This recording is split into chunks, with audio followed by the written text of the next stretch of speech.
Who says you can't be the topic of conversation for all the right reasons? The Hyundai Tucson Hybrid pairs bold presence with advanced technology and sleek style. It's everything you didn't know you needed in an SUV and then some. Okay, Hyundai. Visit HyundaiUSA.com to learn more. This is the legend of the Pacific Ocean Predator of 1980. It was early summer of 1980 when best friends and professional divers Bill and John had just graduated college and were headed out to California. Bill and John grew up with each other on the East Coast, and they started diving with each other at a young age. And this trend continued until after high school, when they both chose different colleges in different parts of the country. So after a 4-year hiatus due to college, they were reunited, and they decided instead of going into their careers, they'd take one last summer of leisure.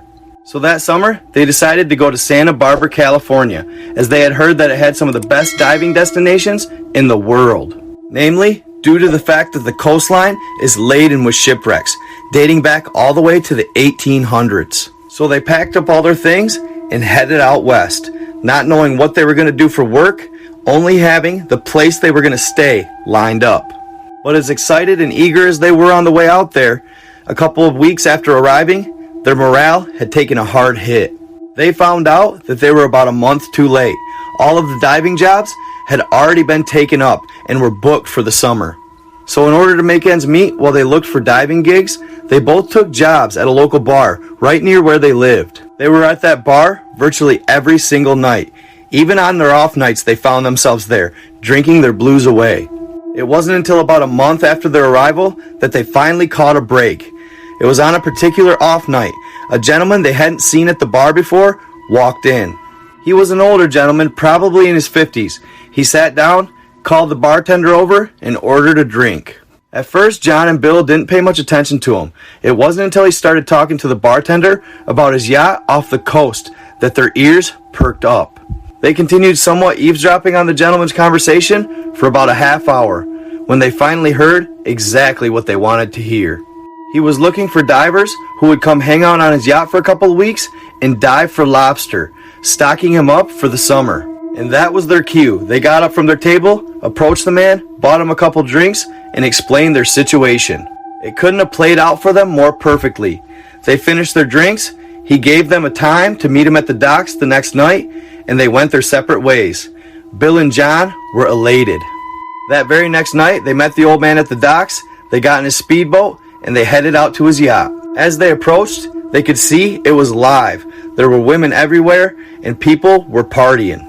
The old man looks at him and says, "I hope you boys are ready to party." Bill and John just look at each other and smile. They partied all night, knowing the next morning they had to dive. When their alarm goes off the next morning, they slowly roll out of bed, hung over as hell. "Shake it off," Bill says to John. "We got to get ready to dive." With those words, they both got a little enthusiasm, made their way up to the top deck, and put on their gear. They hopped in the water and began making their descent towards the bottom. They were making their way towards a nearby Liberty shipwreck to check it out and grab lobsters, because they knew they'd be around the ship. Everything was going smoothly, and their hangover was slowly starting to wear off, and they were at about 60 feet. They continued descending when suddenly an eerie feeling overtook them, and that's when they heard it, a loud roar from something in the distance. They stopped and just looked at each other. They could tell they both were contemplating going back to the ship, but they kind of just pointed at it and wrote it off as that was the source of the noise. They finally found their first gig diving, and they weren't going to screw it up, so they slowly continued to make their descent. They got to the bottom and began searching for lobster and kind of forgot about the noise they had heard previously. And as they were looking on the ocean floor, they noticed that a large shadow passed over them very quickly. And that's when something strange happened. All of a sudden, the water around them got very, very warm. They kind of looked at each other in bewilderment, but continued on as if nothing was happening, when suddenly, out of the blue, a massive creature snatches John and takes him into the abyss. It all happened so fast, Bill didn't even get a look at what it was. All he saw was blood. Bill looked at the cloud of blood in complete shock, frozen with fear. He didn't know what to do. He continued looking for his friend for a few more seconds, but he was nowhere to be found. And that's when he decided his best choice was to make the ascent back to the ship. He swam with all his might, just waiting for his number to be called next. He gets to the boat, hops on, and tells the old man, we gotta go now. The old man asks, where's John? He's gone. As much as he hated leaving his best friend behind, he knew there was no chance he survived. On the way back to the docks, they radioed authorities and told them exactly where John went missing. They came out and did a search. They never found John, but they did find some of his scuba gear. His tank had a large scratch in it. Along with his gear, they found something that was very peculiar. They located a massive talon on the ocean floor near where the attack took place. It measured 9 inches in length, and it was like nothing they had ever seen before. It looked as though it came off a creature that was of prehistoric origin. There was virtually no animal in the ocean that had this type of talon. So at the time of the incident, when the old man radioed in that John was missing, apparently a reporter was on the same channel. It was the emergency channel for the Coast Guard. After hearing it, he thought it would be a juicy story, so he headed down to the docks. And that's when he saw all of John's equipment and the talon, and he quickly began taking numerous pictures. The Coast Guard had laid everything out on the deck, and one of them happened to be standing nearby. The reporter asked him a few questions, and that's when he heard the local police pull up. So he figured he better get out of there before they confiscate his camera. He assumed that night they would report it on the air at around 11 p.m. He took the camera and processed all the photos in the darkroom at the news station. He had his entire story planned out. It was about 20 minutes before they were going to go on air when somebody arrived. He was dressed in all black and looked like a government official. He told them they better not air this story. They questioned it at first, but eventually gave in. They could just tell this guy was definitely somebody you didn't want to cross. After he left, the reporter ran back to the darkroom to look for the negatives. They were all gone. Bill didn't sleep for weeks. He was completely upset, especially the fact that they didn't air the story. So one day, when he was really angry about everything, he contacted a newspaper that was more likely to share his story. He met the reporter at a park and divulged everything. And the next day, they did post it in their newspaper. This gave Bill slight peace of mind until later that night when his phone rang. He heard a man's voice on the other end, and they told him he better shut up about the story or he's not going to like the consequences. He was so angry, at first he resisted, but then the man started reciting his parents' names and their address on the East Coast. He suddenly fell silent, and that's when the man told him he better get the hell out of town if he knows what's good for him. He spent the next couple days packing up their apartment, and he took off, never to be seen in the area again. Apparently, a couple nearby neighbors had said that he had a new vehicle when he left, and it was a vehicle that they knew he couldn't afford. And nothing pertaining to his and John's story ever resurfaced after that.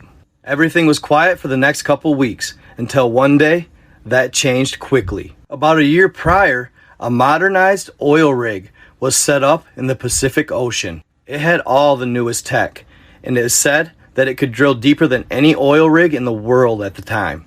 So a couple weeks after Bill's incident, a tugboat was making its way back to shore from the oil rig when they radioed in a distress call. So one day, a tugboat that was used to haul large equipment to the oil rig was making its way back to shore. There was the captain and 3 employees on board when suddenly something massive hit the tugboat. Whatever it was hit it so hard, it actually knocked them off their feet. The captain quickly got up and radioed back to the oil rig while increasing speed. Tugboat back to headquarters, tugboat back to headquarters. Yeah, go ahead, tugboat. This is the captain speaking. Something massive just hit our boat. We're not sure what it is. And just as he was finishing his sentence, boom! It hit him again. Headquarters, we're going to need a hand out here. Could you send something out as soon as possible? Then, boom! A third time. And the tugboat started taking on water. We're taking on water! We're taking on water! Send someone quick! Help! The last calls from the tugboat were absolutely terrifying. And when they got to their location, there was nothing but a few items floating. Not one man above water. So whatever it was huge and merciless. And it took everybody on the boat that day. After this incident, the military got involved. Upon their investigation, they interviewed a couple of workers from the oil rig, and what they found out was absolutely insane. About a month or so prior, they were drilling and they were thousands of feet below the bottom of the ocean when one day they broke into a miles-long cavern that had some sort of special mineral in it. They described it as a subterranean cave system that probably went on further than they could even imagine. But what's odd is that they reported that the night after they broke into the cavern, they kept hearing odd sounds coming from the water around the oil rig. They described it as some type of high-pitched shriek or a loud roar. They said that it stopped by the next morning and they never heard it again or had any type of incident until the tugboat. After hearing this, the military concluded that they must have let out some sort of prehistoric creature that was living down there for probably thousands of years. Once they had gathered all the information, the military officials concluded that the creature had to be almost 100 feet long. And it was at this moment that they didn't even contemplate trying to capture the beast. They knew exactly what they were going to do. They contacted a top secret division of the Navy at the time. This division actually trained dolphins to take commands and attack enemies underwater. They would assign up to 10 to a group and they'd run like a wolf pack, attacking their target all at once. Why they were lethal? They would fix weapons to their nose that they would ram with. So they trained the crew of dolphins that they were going to use to take out the monster. And about 3 days later, it was time to send them on their mission. They couldn't let this beast roam the waters any longer. They fixed each dolphin's nose with a weapon that came to a point. So when they'd hit the beast, it would pierce him and then release. And fixed to each weapon was an explosive that would trigger as soon as it was released from the dolphin's nose. After release, it would give the dolphins a few moments to get some distance, and then they would explode. The Navy SEAL called one dolphin in particular to his boat. He did some sign language while speaking the commands, and the dolphin nodded, then took off. Each pack had one lead dolphin, and they would tell the lead dolphin what they wanted done. He would go back and communicate to the rest of the team the mission. They watched on the radar as the dolphins moved through the water swiftly in unison. Though it was the 1980s and they couldn't fix him with a camera, they could fix him with a tracking beacon. It took a couple hours, but the dolphins finally located the creature. The beast was fast, but not fast enough. The dolphins outmaneuvered him, and 8 out of 10 of them pierced him with their weapons. So 8 of the 10 explosives were triggered, and the dolphins scattered. The beast didn't know which way to go. He continued on for a few moments, not realizing what was about to take place, when suddenly, boom, boom, boom, boom, boom! The water turned bright red, and chunks of the beast began to float to the top. Back at the boat, the SEALs saw exactly what they wanted to see. They watched as the beacon surrounded the target and attacked at once. A couple hours later, you could see the dolphins off in the distance. The leader popped his head out next to the boat. The Navy SEAL communicated with him in sign language and asked him if they got the mission done, and the dolphin shook his head yes. They went on to gather as much evidence as they could from the remains of the creature for testing, never releasing the results to the public. From that day forward, the Pacific Ocean Predator of 1980 was never spoke of again. Hope y'all enjoyed this story. Obviously, it's for entertainment purposes only. I'm not sure, it's hard to say whether or not something like this could be true. Never know. Either way, stay tuned in for some more crazy content from me. I am out.